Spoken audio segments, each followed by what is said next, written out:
تو رہنے کی بات ہے، یہ جو آدمی ہے اس نے بس کاٹ دیا کاوٹ بچے بہت وجہ نہیں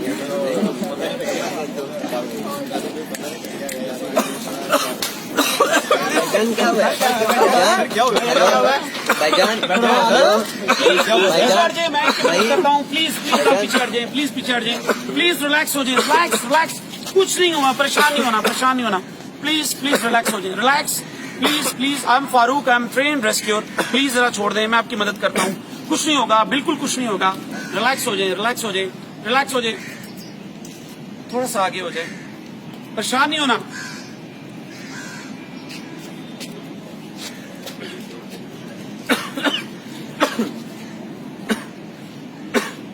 آپ کیسا فیل کر رہے ہیں؟ بیٹر۔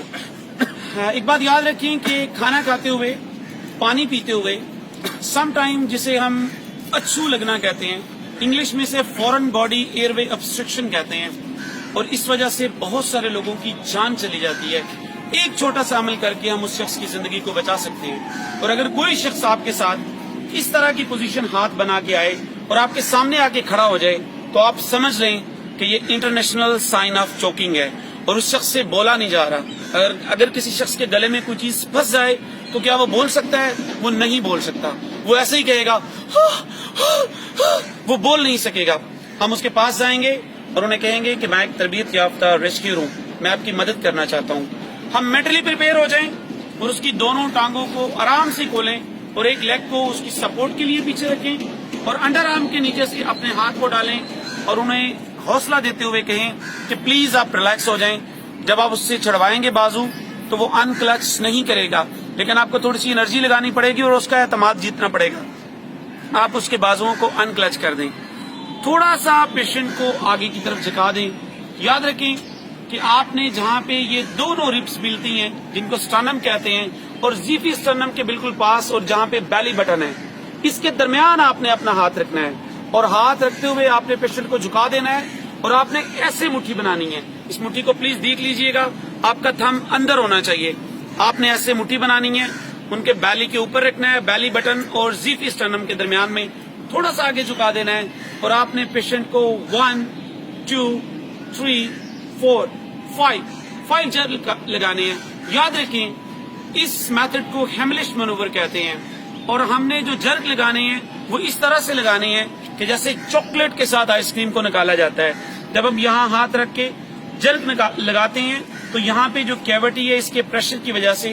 اس پیشنٹ کے گلے میں جو چیز پھنسی ہوتی ہے وہ باہر نکل آتی ہے۔ یہ بات یاد رکھیں کہ آپ نے جب جرک لگانے ہیں، اگر میں آپ کو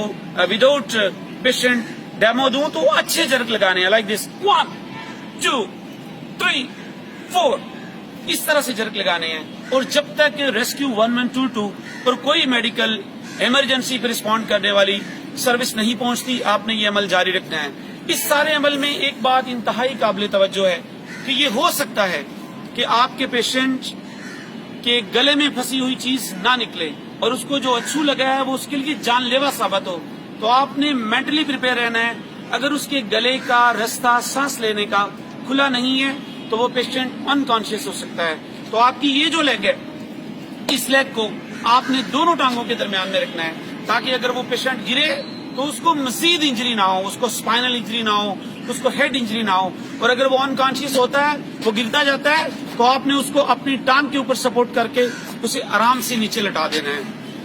دوسری یہ سب سے اہم بات ہے کہ ایسا ہو سکتا ہے کہ کوئی ایسی لیڈی ہو جو اپنی ہیلتھ کنڈیشن کی وجہ سے ہم اس کے بیلی کے اوپر یہ پش نہ لگا سکتے ہوں، یہ اس کو تھرسٹ نہ لگا سکتے ہوں، پریگننٹ لیڈی ہو سکتی ہیں۔ ایسی صورتحال میں آپ نے ان کی چیسٹ، وہ جگہ جہاں سے دل کی دھڑکن بحال کرنے کے لیے کمپریشن دیے جاتے ہیں، اگر میں آپ کو یہاں پہ ڈیمو کروں تو بالکل وہ جگہ درمیان میں جہاں پہ چیسٹ ہے، مڈ آف دا چیسٹ، آپ نے اسی طرح تھرسٹ دینا ہے 1 2 3 4 5۔